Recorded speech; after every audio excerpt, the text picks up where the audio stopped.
katangatra alala alaume illa tangalilani kaboy bulisana bungulu toroma badin samalu kama sababu kala ulim malon alaume ni fuli kakale alalini ulim malon kaka ale alala sebo dandon balila ale alaume mansa mumotini mansa hinalali ale alaume no ayala qur'ana kalange kono lahu muaqibatu min bayni yadayhi wa min khalfihi yahfazunahu min amri Allah inna Allah la yughayyiru ma biqaumin hatta yughayyiru ma bi anfusihim bade samadu kama sawfu kala ulil malum ale alaume no ayala qur'ana kono wala te fusli moyela maname jonu ka kabol la yara bidiro kabo toro yaluro kabo baro ko bere yaluro kabo jangaru kabo doni ni nyani ro fo aluba fema fali me alu jirella kabo ala soso ro ani kabo ala ko ni malo na do yalo ani kabo ala namone ko ro fo ba wili buluka bade samalo anye siriyala kabo ti sirite men kaga kabo to tuyala ko mari kalangi kabaka siriya kabo Allah kila sallallahu alaihi wasallam way Allah kila sidini Allah jon sondi ne fana ya be Allah jon toro tema o menno Allah kila la sila yuma jamarni ala nyame hoka bade samalu kabaka lande ya da fayumi lande ya da na ro nyame hoka kabaka Allah batu asiku bede yala ma siku to sile to Allah kiribanti yalo ani Allah baturo bade samalu ko sayana rasulu o menna minyo bede na ratire ku ya Allah kila kibrasumu mesi inyana kabaka tere mumela kunu sunduna ila susinyana brabora ko isimara te ka jeli bodo ala do raba ira la kwali ala no dala kali kele muhammadu ya dala kali bela de ko dana dala kali ko mala men nyalo kene ni men na wasuni men la ken mayani ko kabaki julumunu jafa men raba tamina ani alina to men kala kala jafa na bero ko yala te hine jerela allah kila kana min no bele jabi sallallahu alaihi wasallam kuna la rabbunya kenenye kabako tuni kanjul munu jafa kabaka dala kali ko ma kenya yalla fanante ala wulin madon badem bere nini adu kambe la ni jala wulin madon adi ala mu kela wa bade samalu anya ala tara alla kela unya nala bundum kudu anade ko mado anako bla jonjonu kawasi ndo baluna ulata minen ko ne ala sonani nyum bodula men kambi bade samalu toro ya men yanko ka na jamanalu semen yanko ka ansi dialu bade samalu burukuru ya jumen yanko ka man sabab ra ilana qur'ana kalange kono subhanahu wa ta'ala wale ala la rabbil la jonu ka kabe allah ala sosoluma siga sidon te kumawro kabaka iraka jonula ko memba ila solo ya lo ko boni bulu no memba rabade ala do ja fala siyama baliro anyi menu kela babbalino qur'ana ayani nulani nyoka ya ila la anna kafatoro ya me anna surna anna jamana dukono anna jamana ke ka to ko fe li haliya dulugo jamana site miaro me nyepe li haliya beno jamana kana site ko me ko fe li haliya beno bari foroba konja ngolo ma jamana dulita ko nyinye nyepe dogoran fana ta ko nyinye ko fe li mabade samaru anu la tuli ko woku ye jamana den li haliya ni kama sura kunasiru baden samaru ulula nyabola jamana kono dini rode mo berete wala tala kana kana masarudi kana kana ministrudi kana kana prefetudi maire di gouverneur di chef de quartier di chef de secteur di baden samaru chef de cabinet di jamana kono babara lu dakuno ro kalu ke chef de groupe di bara lukuna fo jamana kono dini rekani babaren samaru wole ko son nafisatul ilmi rahimahullahu sidna ali bonson duniyalidi baden samaru manyi gara amanyi gara la jamana mansakebulu ko kunmane koso jamana kono den fanan ka manyi ga ko kunmane koso ako ko kunmole koso do baden amana abana ka manyi ga ko fe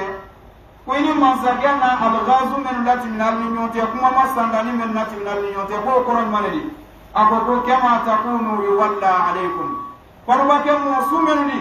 ko musule manala sila alkuna babane samadu anu lajine kalu kere kere buluma anu jamana kono deni mane kaka wole ka kudu bari ke jamana gunan fan fenula a faramen ma ko mara fe ko dawla jamana buluma lalu ka wolu kudu bari ya brebreke jamana kono den kudu ba gunan fan fenu balen samalo ka wolu kudu bari ya brebreke anye kumala marudu men kani le haliya dulu tumaru lani kumala kairi bla mosiyama bala iriba ka goya mosiyama banye wo tuman maneli wole anna grebulu watilla anye kumala men kani temme kani ni kumala kairi bla jama fambala kadra yetu nyale fola mabade samaru ka jamana la wanye fe jamana kono deni mane kaka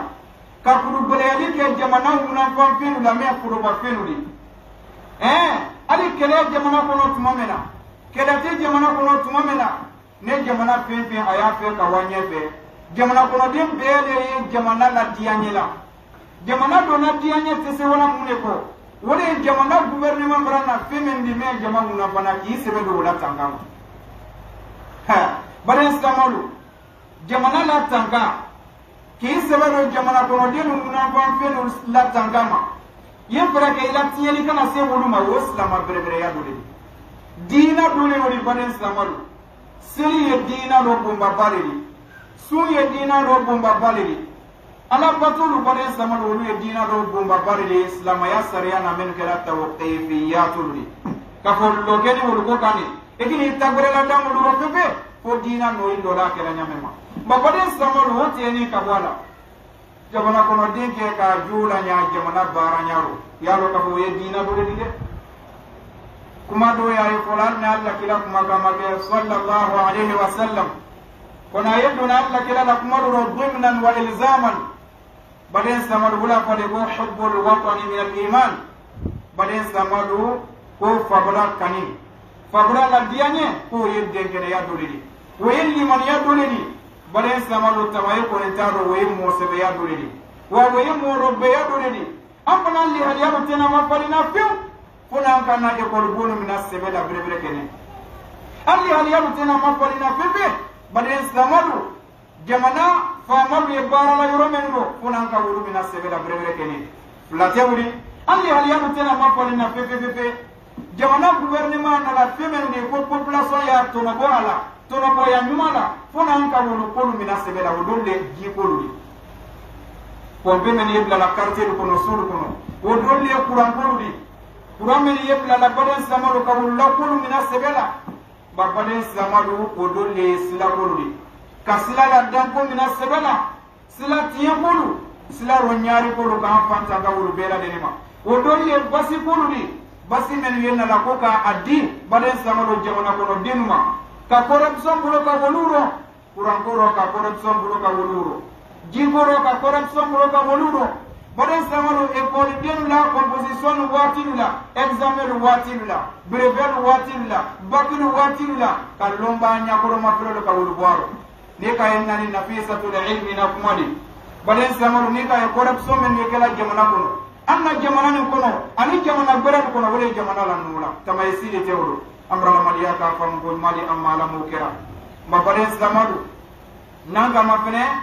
jamana kuru bereya wayesebena moya duredi amna nyefeta fana yewoliro mbayire mome ya feka jamana kuru bereya ye ko nyman nikela bade islamadu jamana kuru bereya yere manno moye nymanedi meyi kela islama brebredi ela jamana kono meyi kela citoyen di meyi citoyen nyuma brebredi bade islamadu isiriaro meyre ne kala fabadendi bade islamadu imakediaro bade islamadu folo wala yalo ini me kiya kaka yewo lon jamana kono jamana fana kaka ka muni di ilema yewo fana lon tuma siyama de kala jamana kaka ka mendi population ma gouvernement kaka ka mendi bade islamadu jamana kono dema gouvernement famba kanyala le ulamu folo fo jamana kono den ka kan kan menke bade islamalo a se ko bere yake ulanyaro akana dawo made jamana ka kan ka kemele ke ala population ni mais na sera flame ngela ay se ula tankala ba bana kuma bumba ba yoro me wuri anni na namazu ju dorudi ko koroma ke basi kuri tubabu basi misali ya buluma bawo frabe basi ashiyama no fongo nyoya bate okulu mbabade samalu ne jamana ka ira ko ka basi men ladu ka bo nyin ne kuna ba ye jamana ko no den ko ka alu ye wolu ladu alu se ko bere yala na fora ko men kana ladu alu kana wolu ladu na fora ko jamana ko no den kana basi men sa fona kera ka bo dotoro sebali bulu o don le trami kadi basi fembe do na wolu ko no diminu dotoro la foli wa yalla talala dimi suya sabale dimi fema ni yeno dimi men yetema wolu yeno dimi belen balu yeno trami kala kamen yewodi wolu bela denen tala dimi tema talu ani men yewolu sanfe jamana ko den ko ni o taman ka pepe fo sebale ki bulo me dalalla la sebali dotoro la sebali bakale ni woyo duli jamana la marafi kulu la tanga o duli amna dotoro yere pe alalla tani bonula ni kama fene podu basi ani so ni be basi ani sila basi ani jangoro ndugure meni wolu tekeleni balen wolu yen nalali wolu yela wala dunya fam beli al munazamatu sihhati al alamiya organisation mondiale de la santé wala ndoni wolu danda na dunya kono mais balen samaru aske o basi yesro na hanna dotoro bunu kono ya hôpital régional zere pour ya wa e baba sunya kiri idina lani labtani imusole lallani ikele lallani ila maramodu le lallani kabo basi meni naye padu basiri o kagan kablaro ay do sabata ko ay bungurunika wala kono kagan kake bawo ni warane basi dira ima akera injection diba akera capsule diba sebe wala blato eno la prosiri ba ke kala luma ni kono goni murakaba adi lo jaja mona kono den basi jete neta bari ba wa soma na dira ima kadula urabe ba wari fotaraba abraba mbola nyumanero baden samalu men ye nyefe ante za fola da be ambola ntia moto fola anire mamolo me baden samalu afamba ye kelale yoro luro anna jamana ni gona ni jamana gura luro men ye nyefe waya la gola ka wabla ila pharmacie ni la men ye luro ka ko suya yele aske andi toro ko jamana wa nyefe Mosiyamani anya ala ko ala la tere dini ni sala o betale rezonal illa badan samaru kolibulu katre basi men kadanga kala ala la tiya ko ma wala ko sala kila ko sallallahu alaihi wasallam sahabul ma ko abi ala la tiya ko abi wala kila wala joka ala la tiya barake sababu alla kila ka bomeje ko bela tiya ni korole sala kelo ko kila no do brato ko bela tiya ni korole amo te seri ko ni baran ma ko buluka ala no men dana mena fama soro mun ko data ko ba ke wuri waduro alla kila ko sallallahu alaihi wasallam ko sabu men da mo ko ya la tiya dole ba bana nyaka kanune ila dindo sa to la bitani bali bulu ala le ka ala te ko yesa me ala la te o bulo ma basi do la dani tire ka blai ne corruption tu ma ke ko la ko ka wa bla clinique do la ka ba ka so son ko la kai o ko mo ni ka wuri bumba ba do ko ka usra bare no tu ma ke ala ni ro dino tu ni jabro la ba bare samoro ni ka ma fene o ko sul le ko li men ye jamana la to la ko fe ko fasadu sulu to jamana kono jamana kise wala nyefe fe ali ko yoro dulu ko jangaro to ko ka sa nyinu manga ka wuli sara pim ka be yen do woni nyani menro balen samalu ele ba wayla jangaro to di ni ma dibiro ko mbonu ko alla kana fulan ma ko rishwa la'ana Allahu ar-rashi wal murtashi ko moome dibiro fembora duma fembora ani moome ya minala ko alla dangale wulu beka ni le ma ko ko ni la mo sara ni ma fembo mun pro ali barala no gouvernement e tabuluma apana yesara la ya nyaire reka bari ni mo fendi ali ma mun pro bari islamolo atena nyaru la ila jamaro toro fefe no te ika kuma nyanya ka akuma kenya na ko kenya o taira lalla yuna rabul ka komege ko la kale asma'ata launa daita hayyan walakin la hayata liman tunadi wa narun law nafakhta biha adaa'at walakinnaka tanfukhu fi ramali ha imbaki ndafonyo fera yinda fonyo fe taro de takini no de ka baden sama no charbon do ila ko ka no ke ni ga ila fonyo fe burigo yala sa yeta la fere lawdi ite tara fe lawdi mbay ba ke kuma la ila kuma ke to lo mi da fonyo fe la buri bansano baden amra la madia jamana la wanye fe o dun mo ko wudu jamana ko no jendo ala mo kera ba baden sama no wuli haliya do lewdi ado fana yin mani wole anna silalu tafani anna sila bako kanalu kadam na jamana kono di yorama munu bro gouvernement ma nya soro ka bidron la fambe no te gouvernement na kakane population siem la fam ka sila o bela den na da la danya mama mais amaso kela kilo keme asera kilo lolu dron asera ka dron la wole ko amra be o masa waye fanga dula lele mala yudra ko kullu la yudra ko jullu feme be te se masro na be fana te se tulate babade samalu wotoro tigi fana ya kala de woro ay nay la wotoro kurunu bade samalu ko tirin ka bre kanya gudron na wala ko gudron kana sisro wotoro dene tini wotoro batiru babade samalu woto fana yen mone din ko tuni eda e jamana ko de yere kani dembati men ye kala ron point na dole worudi Allah dinu no mo faninu badan samalu ani pampesi men ye kala wala badan samalu ka woluta fitri wala wati ne safu wati la surutu men ye wala lodulla kadu noru naru din noru ta ka wolu bla slaba ko woni yo no pan nya ta nya ke yo me America ni Europe nya ko wo ni sangi na wole li alu tola ki to numero de ko ron mani mo raba sala feo yo wole braka Allah ni do ko badar sa no di ngebe andi se moyle manaka anto nyawba mbabade samalu jamana slalu tela tangala karte ko slalu yo wol fana mafle memba no la do ala kabine kono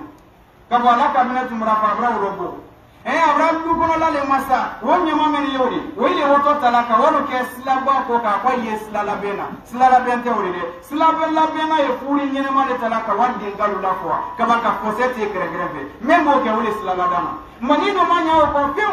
ino woto nyama talaka wake de kamin rori ye ba ye puri salmanta ka kya ko ka madingwe kaba ka fosete ya gregreve o ba ke lanu bo ila lu mai ba ba slala da ko nyai mo أمر المريا خير فانقل مالي على موكرا أقول قولي هذا وأستغفر الله لي ولكم ولسائر المسلمين فاستغفروه إنه غفور حليم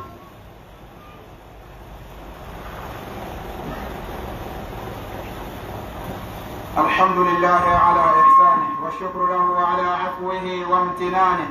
والصلاة والسلام على رسوله وعلى آله وصحبه أما بعد فيا عباد الله اتقوا الله واعلموا أن الاهتمام بمرافق الدولة دين وشعور بالمسؤولية بدين سمراني من سبب فلا قال ولي الملون كما قال مريا كسين ما يرواتي أدام في النو سبانتيني أني جون واتي دو كنتي أني الله كلا لبندون كلو أنا قبل جون دونو كواسي لو بالونا بدين سمراني كما فنا جمنا كنو دين أم فيا أم سبتي سلا لودا داما إبا سبنيا فاندولو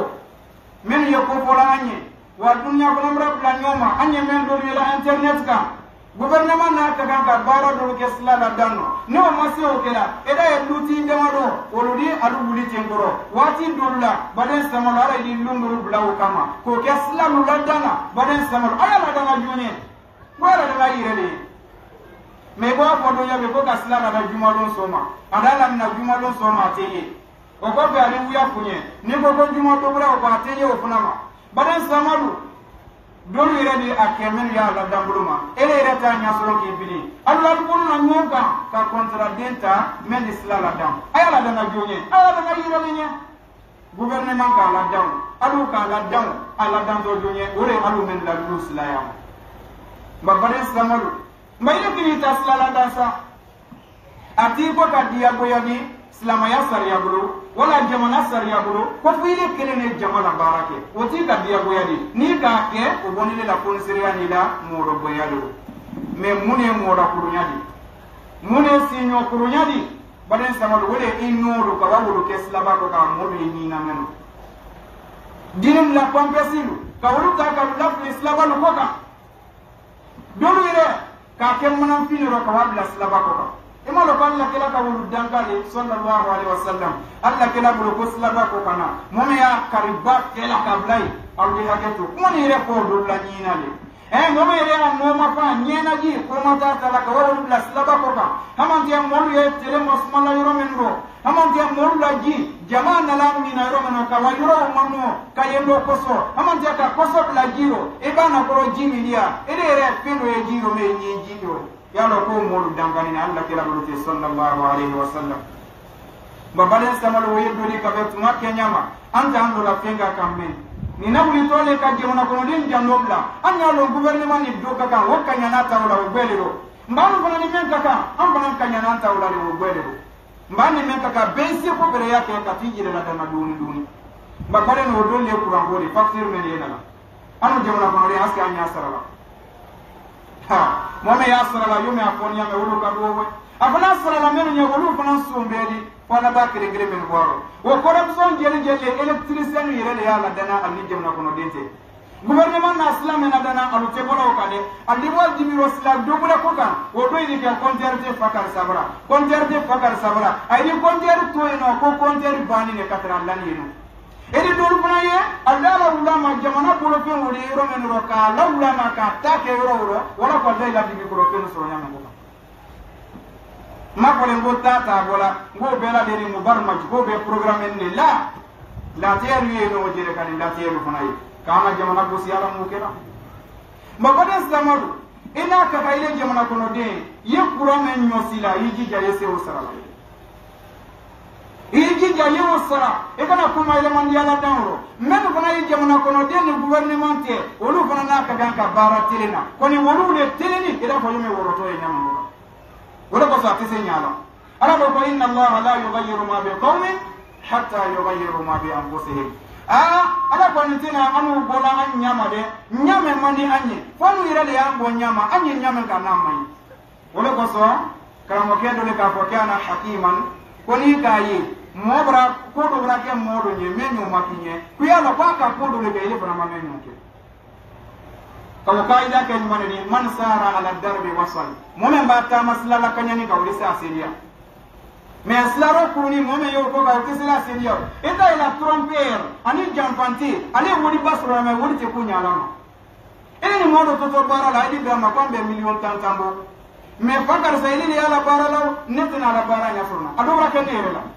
mais anya kutubale ka ante jire kan kungonya fodi yaro kabo nini kenila la jamala kuma nya fodi yale mbabada samalo ni pour ba kontene lama do dila ay be million tantambo be sere bulma fakar sa netina nya furna mba ile ya la bara adito mi mo ko ala bara ala ya sabana ni hale to teleuma fona le teleni ala ya sabana ni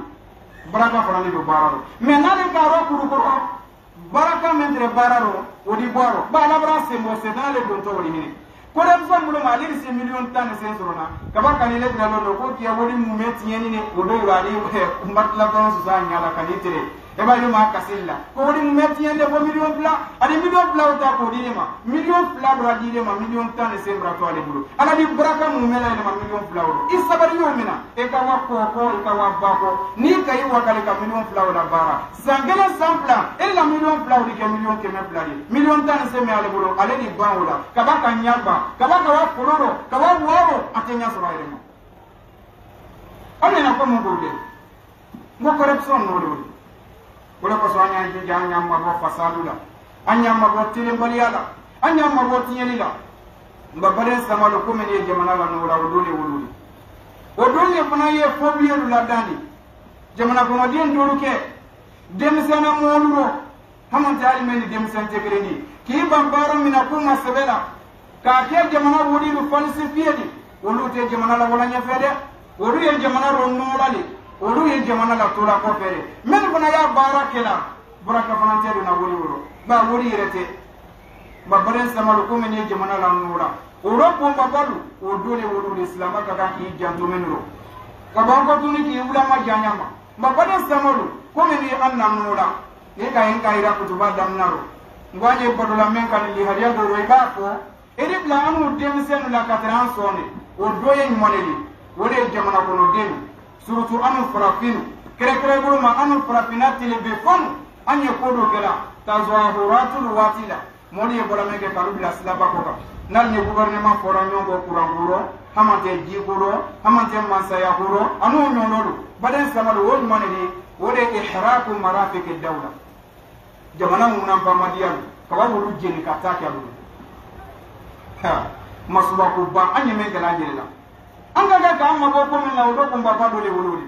edaye abako misali abolo mako krande do maganye fama ya kulli rebrana ko jamana ko din mrabo karu la slabaka alde wande pi la ka watake woro ngo ila sebelu bansane no ka wa meri la ka watake woro yalla meri je wati ni ka kutuba sunge nala majaji akuma kashiale me askanye kuli kala uli me unamba no wero ko meri do ka watake woro ka wa gouverneur ka watake woro o korotede ko famalu kan o korotede ko men ka molu la mona ko molu jowo do hamante molu jote woro ne to kiti te bari nye kuma la nyone ko ka jamana kono de mona la tumalu ila ka infialatu duluke baden samalo ka mona bonno nya duluke men ye kala jamana kono de re mamma ko sadi anna du sebelo o sebe bomba badu ani o irisi kulo bolenu ani o plan bomba badu wolu ye bla la domeni romen ro ka batake wolu anye take la jone bulu fenolo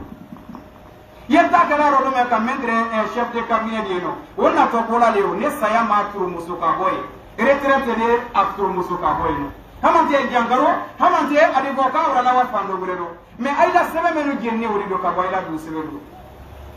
wala ko so bari na ka kan janto wolu anga ka kan janto wolu bre bre kene na pora ko foni on ko do brawni population ni gouvernementé amu yere mun fam fen yebla la yoro men do ka watta ke wolu baden samalo wote kuna dia to masere jamana made wote amma wona nyefe abadan am yen nyefe ta nyinina me an ka ganka go islam ga ni wanya fe wono te ka jamuna amra lamadiya ka dina fam gun madam mo kera ba baden samalo kuma ni mu me ko no se ko mbado woyen monedi wode islamaya lo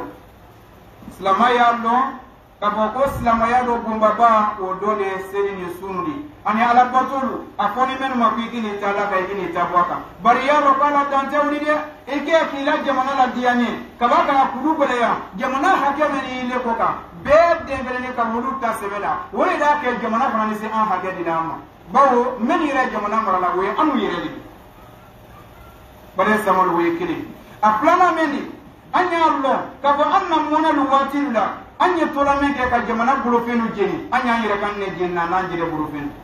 we flani asabana meni anya lo ka ko corruption meni yekela fasadu meni yekela jamana kono denu bulo jamana baraliya tema kanke yalu baden samalu wodo wolle morudi men ye nyefe baro jamana ro itu konteno men fana ye namte barala fonction publique ro fiu alo toro yomi dotron senen misale buluma yomi électricien misale buluma men ye barala patron balu bulukoro wori ye corruption men kelawdi akela duma mo ila nyanyama akela sambe mo fana na wonyale koka wodo o publique ko sela jamana kono de belima ba baden samalu kumere brana to ko wori